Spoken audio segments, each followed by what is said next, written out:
Imagine Rissabiran wedding invitations sealed in gold, from the one person you swore you'd never lose. And then, on the back, one hurried line in smudged ink. They're forcing me, but my heart still belongs to the only man I ever called mine. Please, forget me. Forget her. How do you forget the girl who knew your soul before the world taught you to hide it? So tell me, if you were a duke with power, secrets, and a reputation made of ice, would you obey her request, or burn the whole aristocracy to get her back? And what kind of man stands at the altar, smiling, while the bride is trapped? Because tonight, under fog and velvet, one wedding will become a scandal, and one perfect gentleman will reveal the monster beneath the title. Stay with me. Would Nathaniel Cross arrive in time, or would Helena Vale vanish behind a vow she never chose? If you love intense Regency drama, forbidden love, and ruthless aristocratic power plays, hit subscribe, like this video, and share it with someone who can't resist a stormy romance. Now, let's begin. London woke beneath a veil of fog so dense it seemed stitched into the streets. The city's breath was damp stone and coal smoke, the kind that crept under collars and made even the proudest men feel mortal. In the House of Cross, firelight trembled behind tall windows, but warmth never truly reached the rooms. Not here. Not with Nathaniel Cross. The Duke returned from Parliament with the measured quiet of someone who had trained his body to obey restraint. His gloves were still cool from the outside air, his coat smelling faintly of rain and carriage leather. The servants moved as if the silence itself belonged to him. Polished footsteps, controlled breathing, eyes lowered at precisely the right moment. He offered them nothing, not gratitude, not annoyance, not even fatigue. Only the faintest tightening at his jaw betrayed the strain of another day spent among men who called cruelty, policy, and greed inheritance.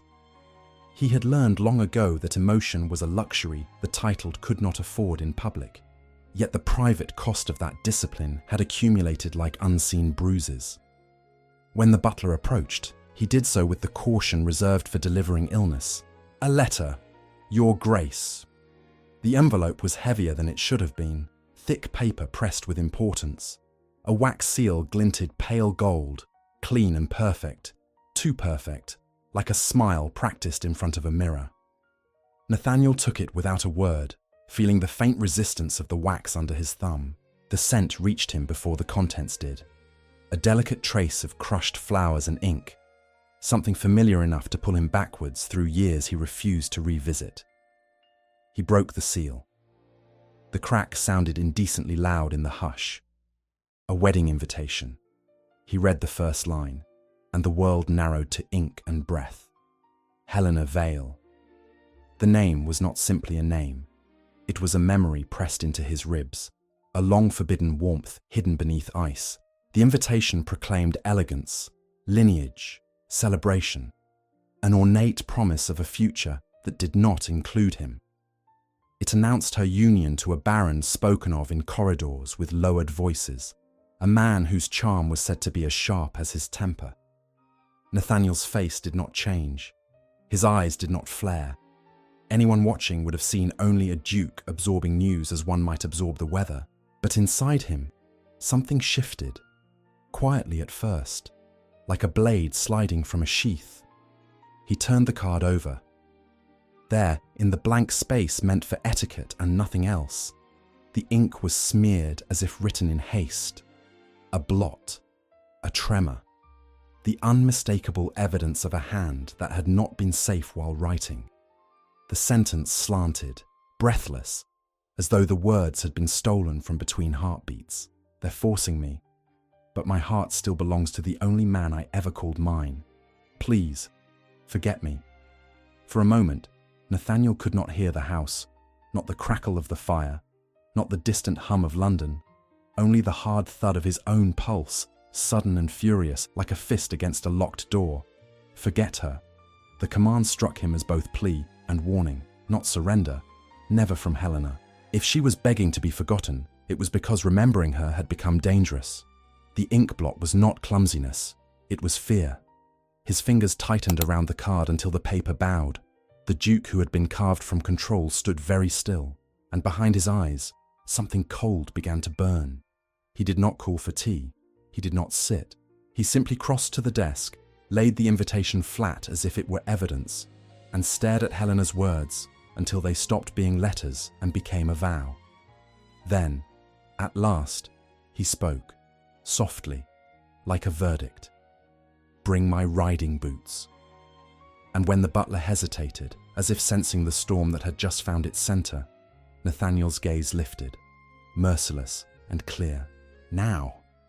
Outside, the fog pressed against the windows like a watching thing, and somewhere beyond it, a woman was being led toward an altar she had not chosen.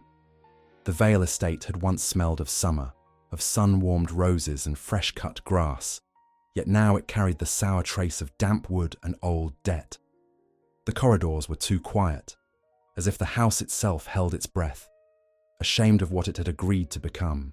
Beneath the soft tread of servants and the polite murmur of visiting tongues, another sound lived, the invisible grinding of desperation.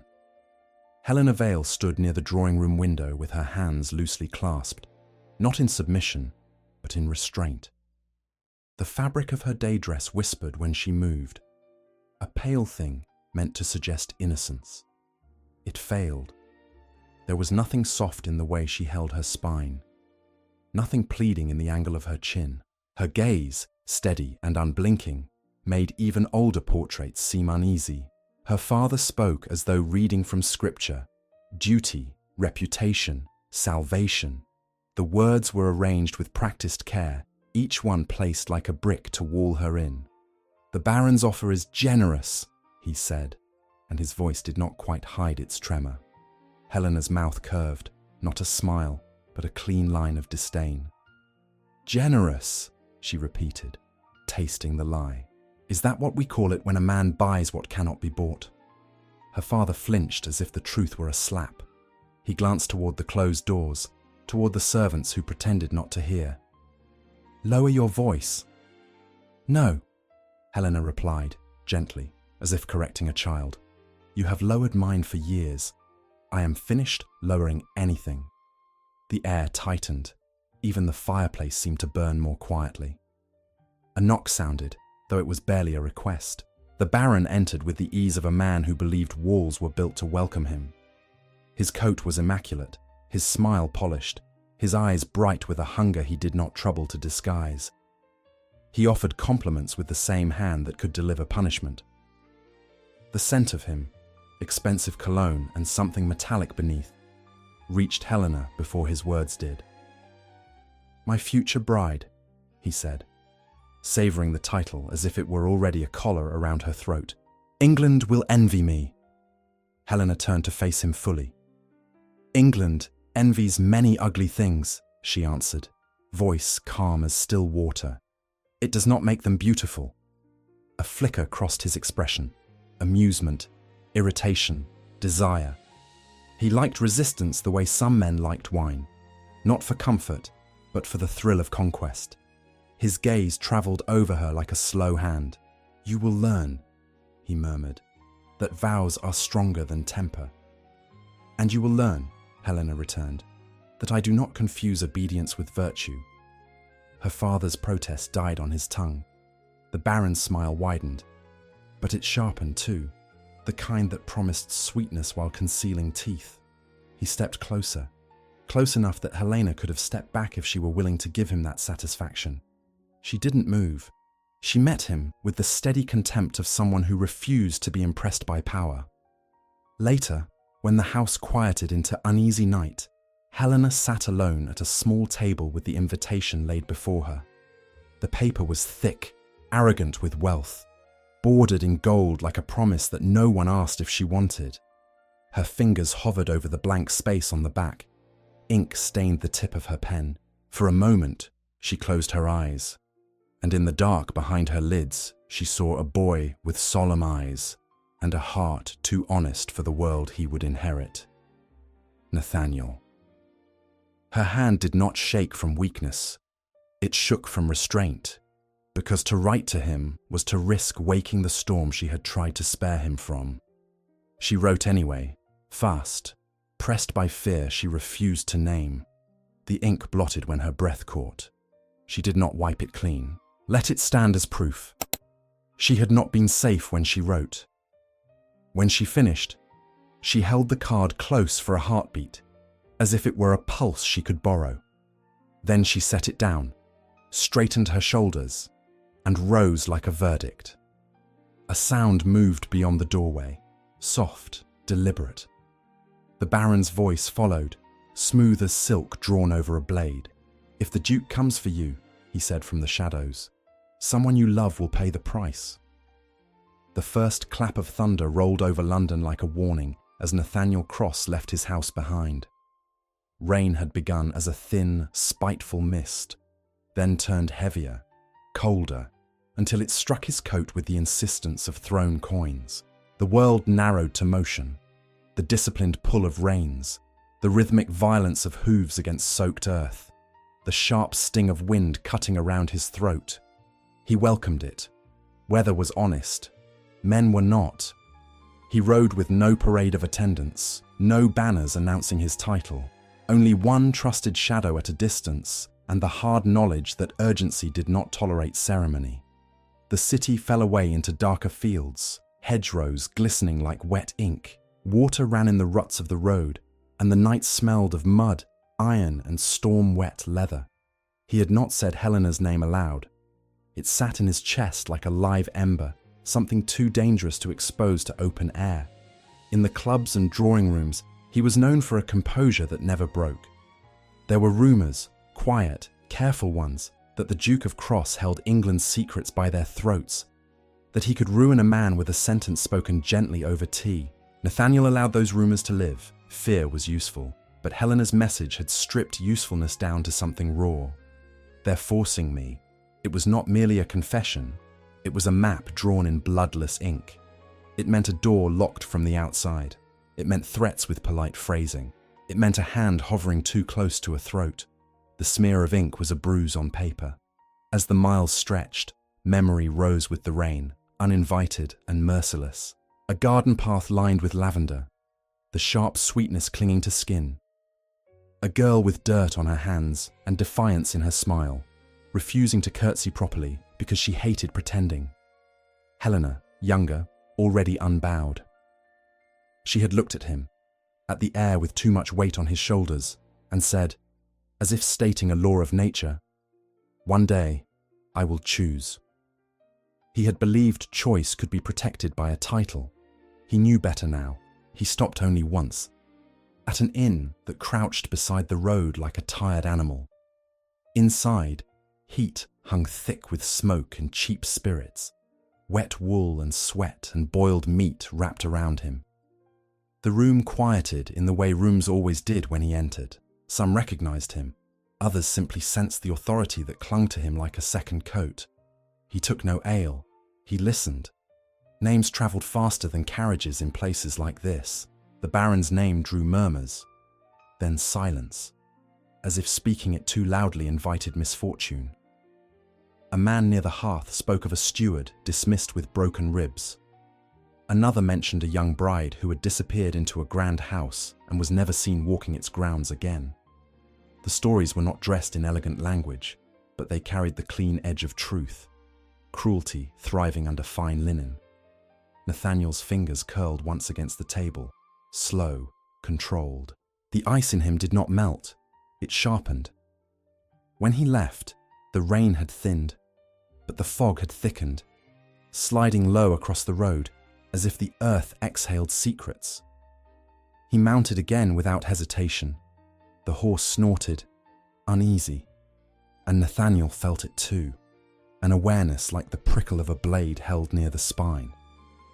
Not far beyond the inn, he sensed movement before he saw it.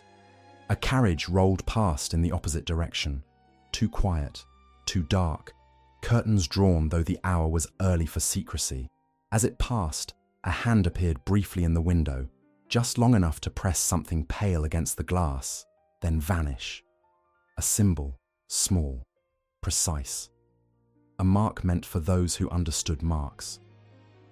Nathaniel's gaze fixed on it. and his blood ran colder than the rain had ever managed. The Baron was not merely waiting at an altar. He was watching the road. The Baron's house wore luxury the way a blade wore polish, bright enough to distract from what it was made to do. That night, the air inside carried a fevered sweetness, wax warming under flame, lilies forced open too early, perfume layered over the faint, unavoidable scent of damp stone. Footsteps softened by thick carpets drifted like whispers, silk brushed silk, satin sighed, and laughter moved through the rooms with the careful buoyancy of people who feared silence might speak too plainly. Helena entered without being announced by her own voice, because she refused to offer it as decoration. The gown they had chosen for her was pale, expensive, obedient in its cut, yet nothing about her was obedient.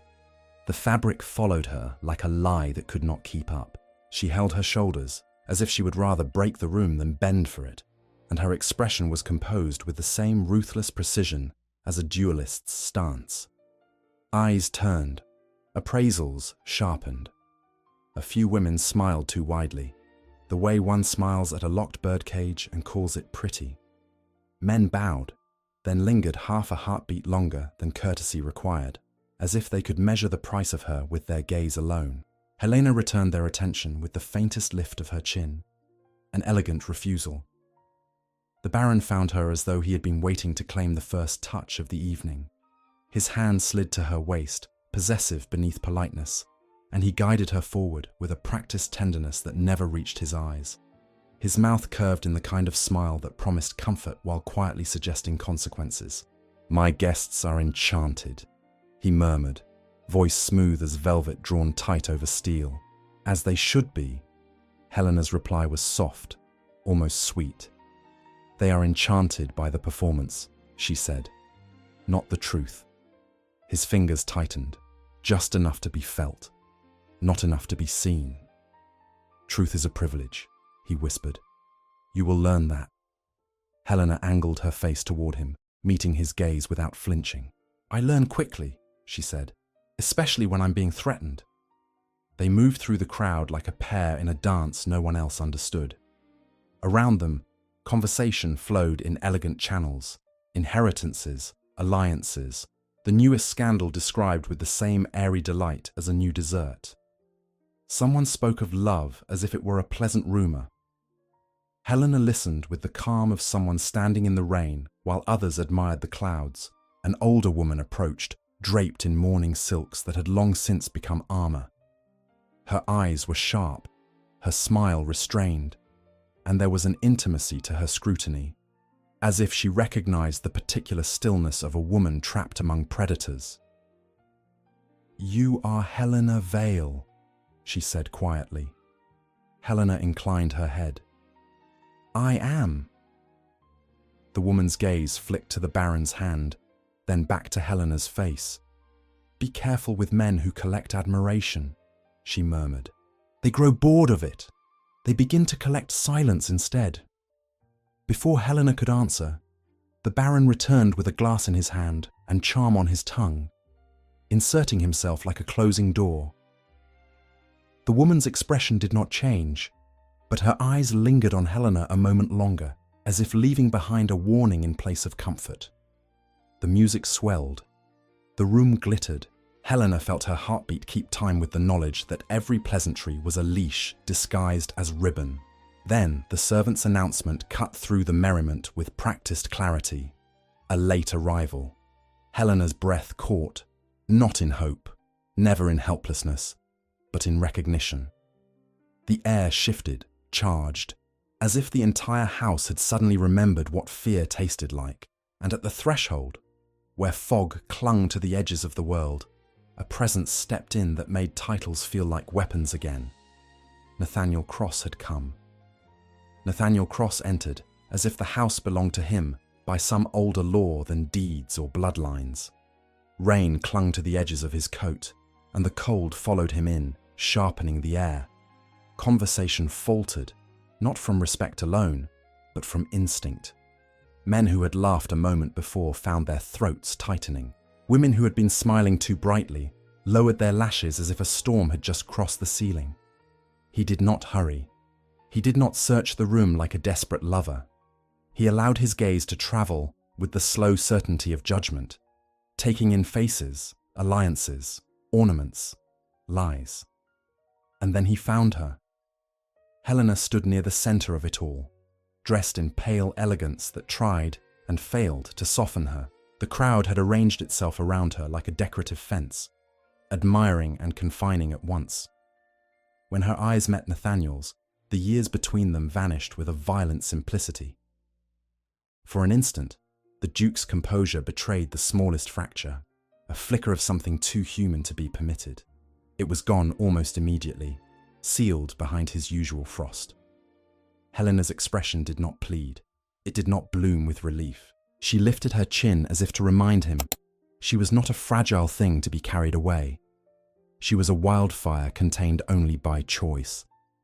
The Baron approached with the grace of a practiced host, his smile smooth, his posture immaculate, his hand already placed at Helena's waist like a claim. "Your Grace," he said, voice warm enough to fool the inattentive. "What an honor."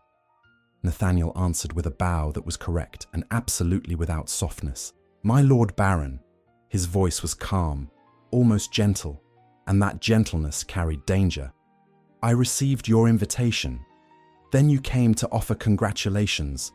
The Baron's fingers pressed slightly into Helena's side, a private reminder disguised as affection. "I came," Nathaniel said, "to ensure the bride is being celebrated for what she wants." The words slipped into the room like a draft through a cracked door. Polite smiles froze. The music continued, but it sounded thinner, as if it, too, were listening. Helena felt the Baron's tension shift beside her. His control did not break, it sharpened. "Lady Helena wants exactly what any reasonable woman wants," he replied smoothly. "Security, respectability."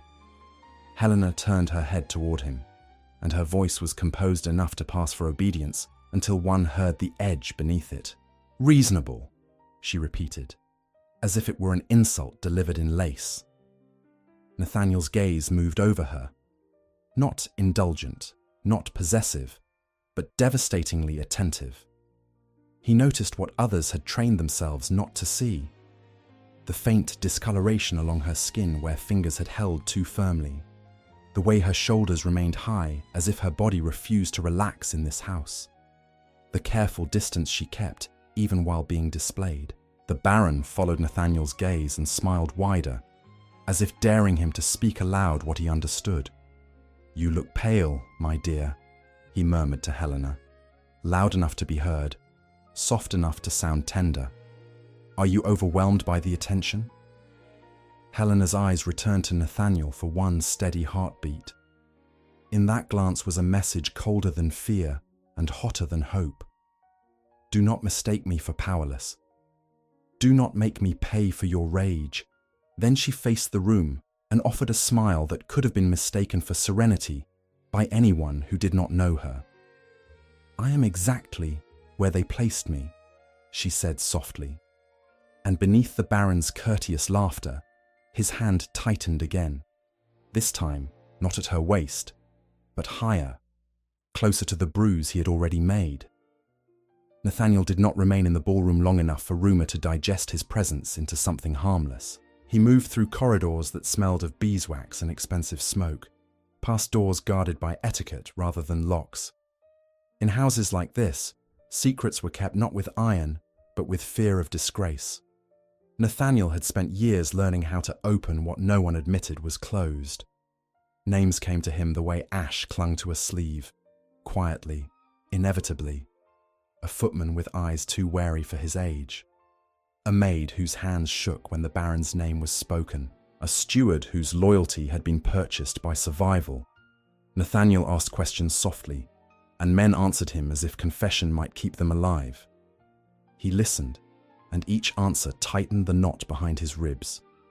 Helena Vale's father was ruined, not by chance, not by misfortune, but by design. A debt engineered with careful cruelty, inflated like a disease until it became unpayable. The Baron had not offered salvation. He had offered ownership dressed as mercy, And somewhere beneath that elegant transaction, there was another thread, darker, more urgent. A boy. Not a child of the Baron's blood, but a child held close enough to Helena's heart to function as a chain. A younger brother, a cousin, a protected soul. Someone the household whispered about with frightened glances. Someone kept out of sight, moved like contraband through back halls. The threat Helena had been living under was not merely personal. It was surgical. Nathaniel's jaw locked. His voice remained level when he spoke to the steward. "Where is he?" The man's face went grey. "Your Grace, Nathaniel leaned in just enough for the air between them to change. "If you hesitate," he said quietly, "you will become the kind of man who sleeps poorly for the rest of his life." The steward swallowed hard and murmured a location, a wing that did not appear on the public tour of the house, a set of rooms described only as unused. Nathaniel filed it away like a weapon. He found Helena not in a place of comfort, but in a corridor that felt colder than the rest, where portraits stared down with the dead-eyed approval of ancestors who had never cared who suffered as long as lineage survived. She was alone, yet not unguarded, because she carried herself like her own sentry, spine straight, gaze sharpened into something that could cut. "You shouldn't be here," she said before he could speak. "You wrote to me," Nathaniel replied. "I wrote to a memory," Helena said, her tone controlled, but not gentle. "Not to the man who thinks his title can solve my cage." Nathaniel's eyes held hers with a steadiness that refused to be offended. "Tell me the truth," he said. "What is he holding over you?" Helena's mouth tightened. A long second passed, the kind of silence that cost something to endure. "If I say it aloud," she murmured, "it becomes real in a way the world cannot ignore." "And the world has teeth," Nathaniel's voice lowered. "Helena." She flinched at her name in his mouth, not from fear, but from the violence of being seen. "There is someone," she admitted at last, each word measured, rationed. "Someone he can reach faster than you can rescue." Nathaniel's face did not change, but the calm in him turned lethal. "Then we move faster." A soft laugh slid into the corridor like a finger along the spine.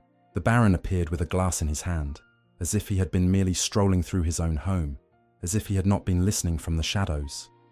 His eyes gleamed with satisfaction at finding them together. "How touching," he said. "The Duke and the bride. Nostalgia is such a charming illness." Helena's gaze went colder. "You eavesdrop because you cannot trust what you own." The Baron's smile did not falter. "I trust it," he purred, "to behave according to consequence." He stepped closer to Nathaniel, close enough that civility became a threat. "You're a powerful man, Cross," he murmured, "but power is only useful when it's permitted." Then he produced a folded slip of paper and pressed it lightly against Nathaniel's chest, as if pinning a flower. The seal on it was not the Baron's. It belonged to the crown. Nathaniel's eyes flicked to it once, and the air around him sharpened into something dangerous. The Baron's voice remained soft, almost affectionate. "Try to take her," he whispered, "and watch how quickly the law remembers you are not above it." Night settled over the estate with a damp, deliberate weight, pressing itself into the stone as if the house were trying to suffocate its own sins. The laughter from the ball had thinned into distant echoes, but the corridors still carried the residue of perfume and pretense. Nathaniel moved through that residue like a man walking through smoke, unbothered by the sting, intent on the source of the fire. He did not storm doors. He did not threaten loudly. That kind of violence was for men who needed witnesses. Nathaniel's authority operated in quieter currencies, the right name spoken at the right time, the right secret placed under the right throat. In a corner room hung with heavy drapes, he met the widow who wore her mourning-like armor. She poured tea with hands that did not tremble, as if fear had long since been bled out of her. "You came for the girl," she said, not asking. "I came for Helena," Nathaniel replied, and the simplicity of the sentence felt like a confession. The widow's gaze sharpened. Then you came for war. That baron does not fear scandal. He fears exposure that reaches beyond society's gossip, into ledgers, signatures, and men who hide behind titles far older than his. Nathaniel set the folded paper with the crown's seal on the table. Even in candlelight, it looked like a bruise. Who protects him? The widow's mouth curved without warmth. A minister who enjoys being owed, a magistrate who enjoys being blind, and a circle of men who will call him respectable until the moment respectability becomes inconvenient. Nathaniel listened, and with every name, the path ahead clarified into something brutally direct. When the widow finally leaned in, lowering her voice, her words struck like a key sliding into a lock. "There are documents," she murmured. "Proof that his fortune is not merely cruel, it's criminal, but he keeps them close. If you want to break him, you will need what he thinks no one can steal." Nathaniel's eyes did not brighten. They darkened. "Then we steal it." He left her with a nod that carried more gratitude than he would ever say aloud. In the hallway beyond, the house seemed to watch him. Somewhere nearby, a clock ticked steadily, each beat a reminder that time belonged to the man who controlled the next dawn. Helena found her own path into the shadows without asking permission from anyone. The baron's study smelled of leather bindings and dried ink, of authority preserved like meat in salt. She moved with the quiet confidence of someone who had spent her life navigating rooms where men assumed she was harmless. A key had been lifted earlier from a careless pocket, no triumph in it, only necessity. Inside, the desk drawers resisted, then yielded. Papers lay stacked with a neatness that suggested obsession, not order. She scanned names, seals, dates, contracts, receipts, debts written like traps, and then letters, carefully folded, marked with the same ministerial seal Nathaniel had been shown, a correspondence that reeked of collusion. Her pulse remained steady. Fear was a tool. She refused to hand it the handle. She took what mattered, slid it into the lining of her sleeve, and returned the drawer as if she had never touched it. The door behind her clicked. The baron's voice flowed in, soft as silk. "You always did have talented hands, Lady Helena." Helena turned slowly, meeting him with a calm that did not soften. "And you always did confuse possession with power." His smile tightened. "Power," he said, stepping closer, "is making you stand in my house while you hate me.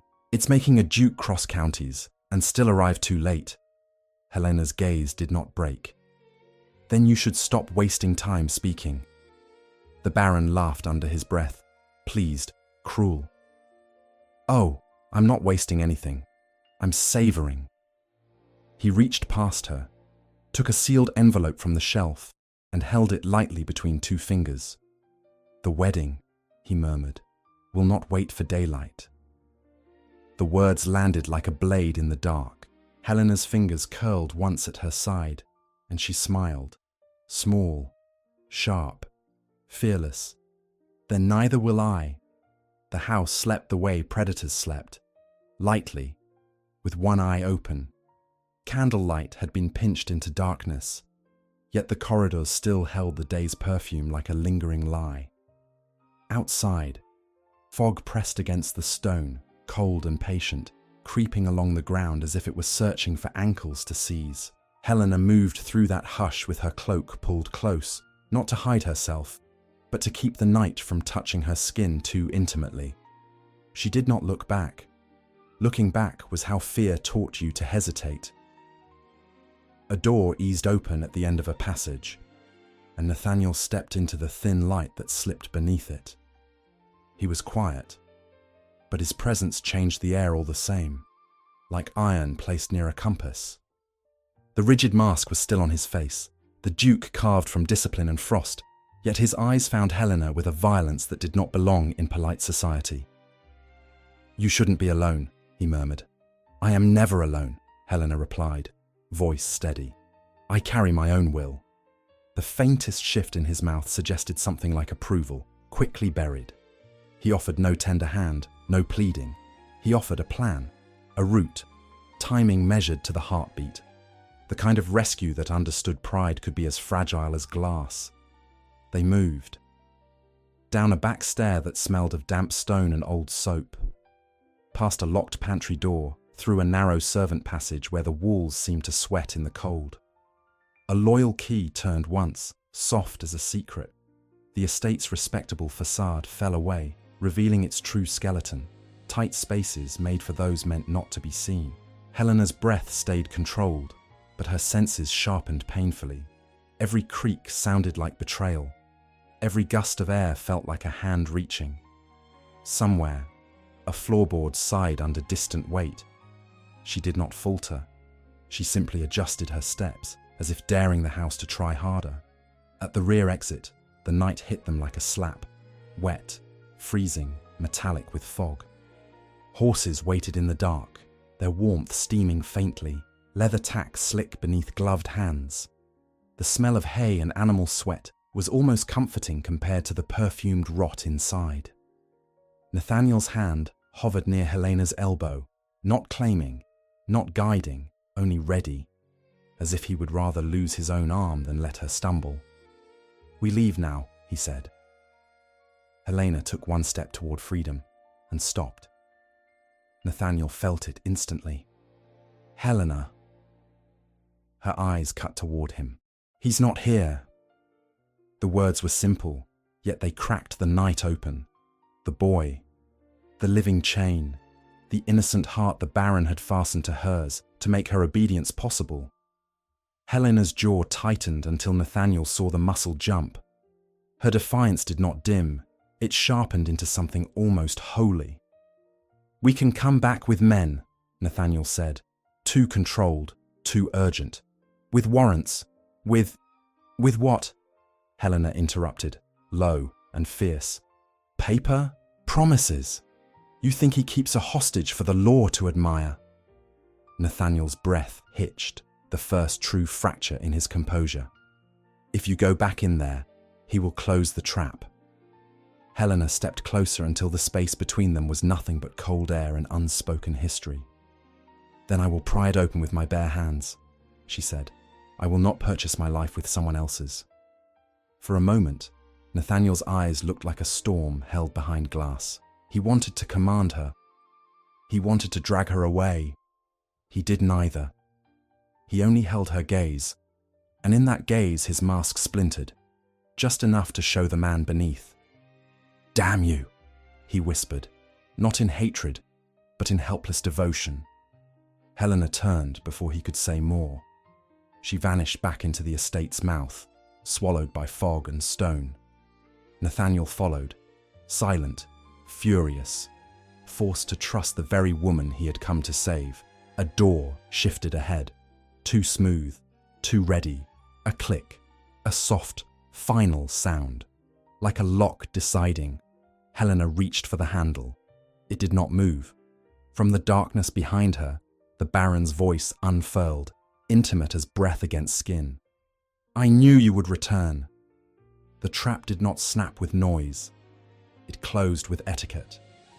Helena stood with her palm against the unyielding door, feeling the cold seep into her skin as if the house itself were taking her temperature. Behind her, the Baron's presence filled the corridor like a slow poison, scented with expensive civility and something darker underneath: metal, anger, ownership. He did not rush. He did not need to. Men like him believed time was a servant, not a threat.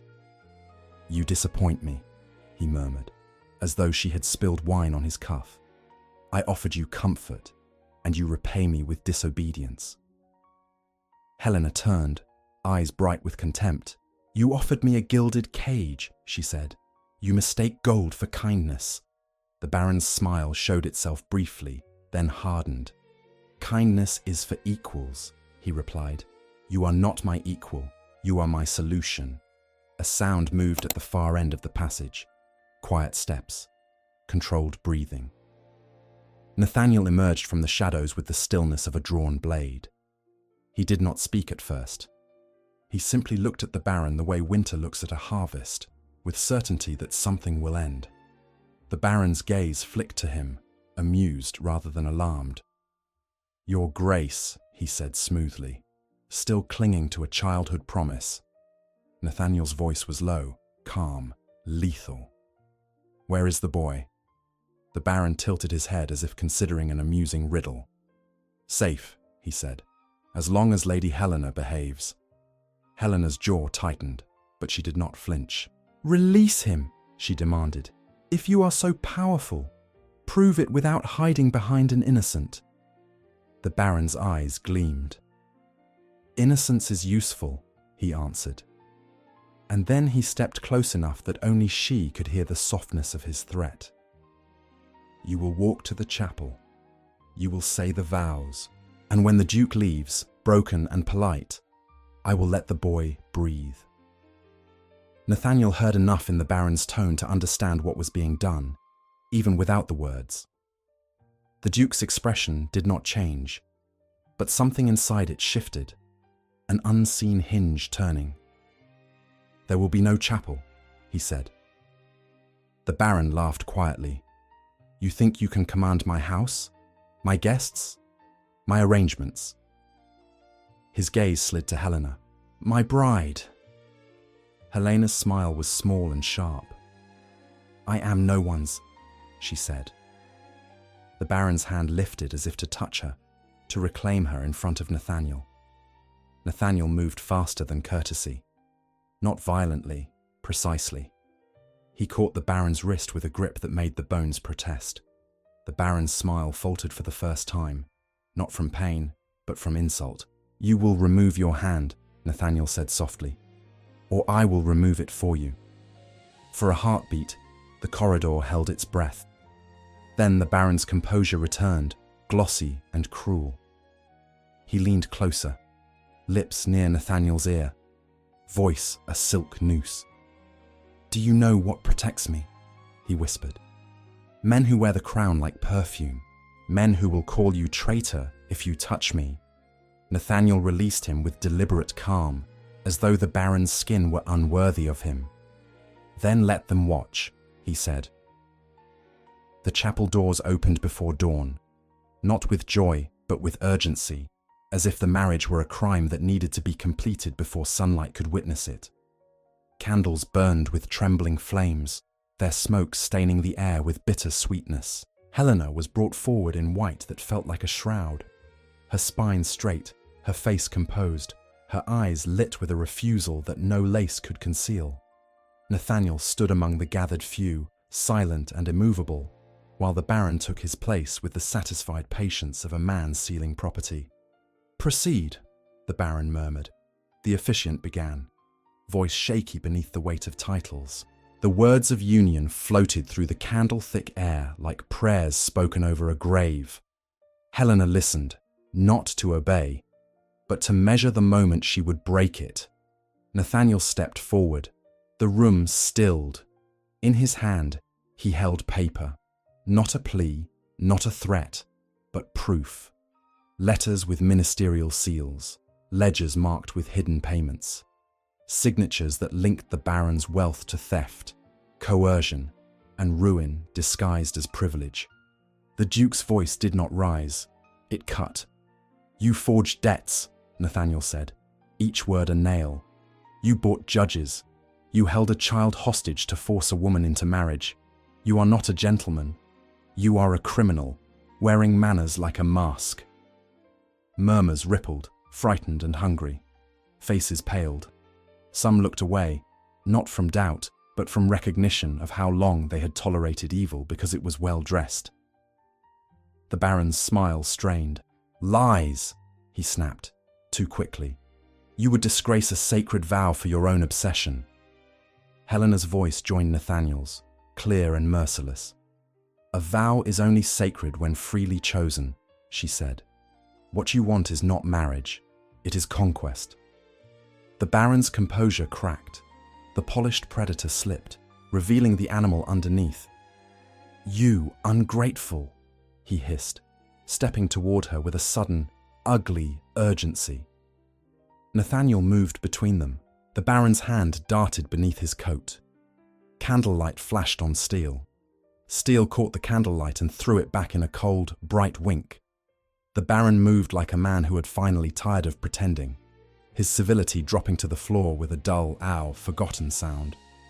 His hand surged forward, not toward Nathaniel's heart, but past him, aimed with spiteful precision at the smaller figure near the side aisle, the boy whose existence had been a leash in Helena's life. Helena did not scream. She did not freeze. She stepped into the path of the blade as if her body were simply another decision she could make. "No," she said. One word, steady as a vow. Nathaniel caught her shoulder and pulled, twisting them both aside, his movement fast enough to turn tragedy into a breathless near miss. The blade sliced fabric, not flesh, leaving a thin, savage whisper in the air. In the same motion, Nathaniel's fist struck the Baron's wrist with brutal economy. Bone protested. The knife clattered onto stone, skittering away like a coward. For a heartbeat, the chapel was nothing but panting silence and wax-scented smoke. Then the Baron lunged again, not with steel, but with his hands, with rage, with entitlement. Nathaniel met him without flourish. The Duke's restraint had always looked like coldness. Now it revealed itself as control sharpened into punishment. He drove the Baron back with a single, precise blow, not to kill, not to indulge, but to end. The Baron stumbled, caught himself, and spat hatred like venom. "You think they'll let you win?" he snarled, eyes wild. "You think those papers change what I am allowed to do?" Helena's voice cut through him, calm and incandescent. "Allowed," she repeated, and the words sounded like an accusation against the entire room. "That is the ugliest prayer you have ever spoken."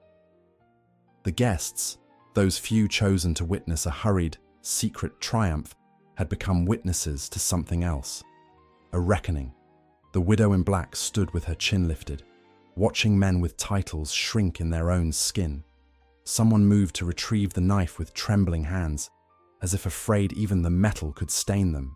A magistrate, summoned in haste to bless the union, found his courage because it was suddenly safer to possess it.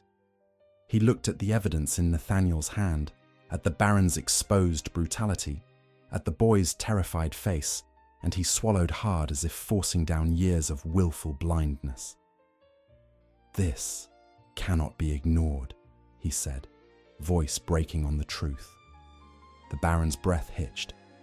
For the first time, his smile did not return. He looked around, searching for allies, for the invisible web of protection he had always relied upon. But protection was a fair-weather friend, and the weather had changed. "Touch me," he warned, backing away, "and you will answer to the crown." Nathaniel stepped forward, his voice so quiet it demanded the room lean in. "Then let the crown come," he said. "They will find you exactly as you are." Hands seized the Baron, reluctant at first, then firmer as courage spread through the room like fire catching dry cloth. The Baron thrashed, shouting names, oaths, threats that sounded suddenly childish in the sacred hush he had tried to corrupt. He was dragged toward the doors, still spitting promises of ruin, still convinced the world owed him obedience. Helena did not watch him leave. Her gaze went to the boy. She crossed the space with measured steps and knelt, gentle only in the way she placed her hands, warm, steady, certain. "You're safe," she told him, and the words sounded like she was telling herself too. Only when the boy was led away, wrapped in borrowed coats and careful kindness, did Helena finally turn to Nathaniel. They stood amid guttering candles and the aftermath of lies, close enough to feel each other's breath, far enough to respect the edge of what they were. "You came," Helena said softly. Nathaniel's jaw tightened, as if he feared what honesty might do to him. "I would have crossed the world," he replied, and the confession cracked his mask clean through. "But I won't place you in another cage, mine or anyone's." Helena's eyes held his, fierce and shining. "Good," she said, "because I don't belong to rescue. I belong to choice. Nathaniel nodded once, the movement almost reverent. Then choose, he whispered. Helena's hand rose, not trembling, and touched his cheek with the careful intimacy of a woman claiming her own fate. I choose the man, she said, not the title. Outside, the storm began to thin, as if exhausted by all it had witnessed. Yet peace did not arrive. A messenger entered, breathless, boots wet with fog, and approached Nathaniel with a sealed note. The wax was not the Baron's. It bore the mark of power that did not forgive being challenged.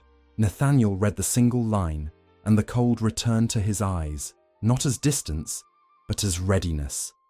Helena watched him, unafraid. "What is it?" she asked. Nathaniel folded the note slowly. "A reminder," he said, voice low, "that the Baron was not the hand, only the glove." And in the silence that followed, the last candle flame trembled as if it understood. The real war had only just decided to introduce itself.